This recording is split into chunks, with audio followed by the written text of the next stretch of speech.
महाराष्ट्रात राहणारी एक तरुणी इव्हेंट मॅनेजमेंटच्या क्षेत्रात स्वतःचे भविष्य घडवण्यासाठी धडपडत होती. याच दरम्यान साधारण महिन्याभरापूर्वी तिला उदयपूरमधून करण नावाच्या एका तरुणाचा फोन आला. उदयपूरमध्ये एका राजेशाही थाटातील लग्नाचे आयोजन करायचे आहे आणि त्यासाठी तुमच्यासारख्या कुशल इव्हेंट मॅनेजरची गरज आहे, असे आमिष त्याने तिला दाखवले. आपल्या कामाला आंतरराज्य स्तरावर ओळख मिळेल या आशेने ती तरुणी उदयपूरला पोहोचली.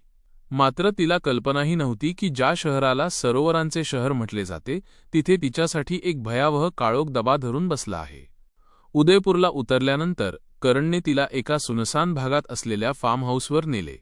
तिथे आधीच काही मुली असल्याचे पाहून तिला सुरुवातीला संशय आला नाही.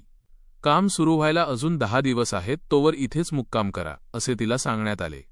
मात्र जसजसे दिवस सरले तसतसा करणचा खरा चेहरा समोर येऊ लागला.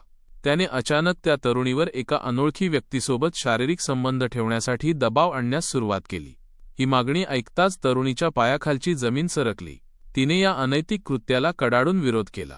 तिचा विरोध पाहून सैतान बनलेल्या करणने तिला एका खोलीत कोंडून ठेवले आणि तिचे बाह्य जगाशी असलेले सर्व संपर्क तोडून टाकले. 2 दिवसांपूर्वीची ती रात्र त्या तरुणीसाठी आयुष्यातील सर्वात भयानक रात्र ठरली. करण त्याच्या 2 मित्रांसह खोलीत घुसला. तिघेही दारूच्या नशेत धुंद होते. त्यांनी पुन्हा एकदा तिच्यावर अत्याचार करण्याचा प्रयत्न केला. तिने जीवाच्या आकांताने प्रतिकार केला, पण त्या 3 नराधमांच्या ताकदीपुढे तिची झुंज अपुरी पडली. त्या तिघांनी आळीपाळीने तिच्यावर सामूहिक बलात्कार केला. अत्याचार करून त्यांचे मन भरले नाही तर त्यांनी तिला धमकावले, जर याबद्दल कोणाला काही सांगितलेस तर तुला जिवंत मारून याच फार्म हाऊसवर गाडून टाकू. 10 दिवस नरकयातना भोगल्यानंतर आणि त्या भयानक रात्रीच्या जखमा अंगावर असतानाही त्या तरुणीने हार मानली नाही. तिने कशिपशी स्वतःची सुटका करून घेतली.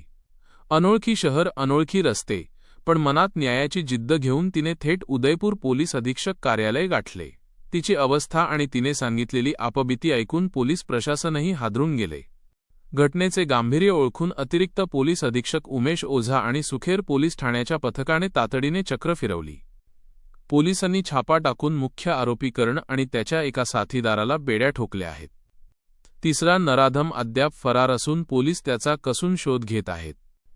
घटना इव्हेंट मॅनेजमेंट किंवा नोकरीच्या शोधात बाहेर पडणाऱ्या तरुणींच्या सुरक्षिततेवर मोठा प्रश्नचिन्ह उपस्थित करणारी आहे. महाराष्ट्रातील या लेकीने दाखवलेले धाडस कौतुकास्पद आहे, पण आता समाजाची आणि कायद्याची जबाबदारी आहे की त्या नराधमांना कठोरतम शिक्षा व्हावी.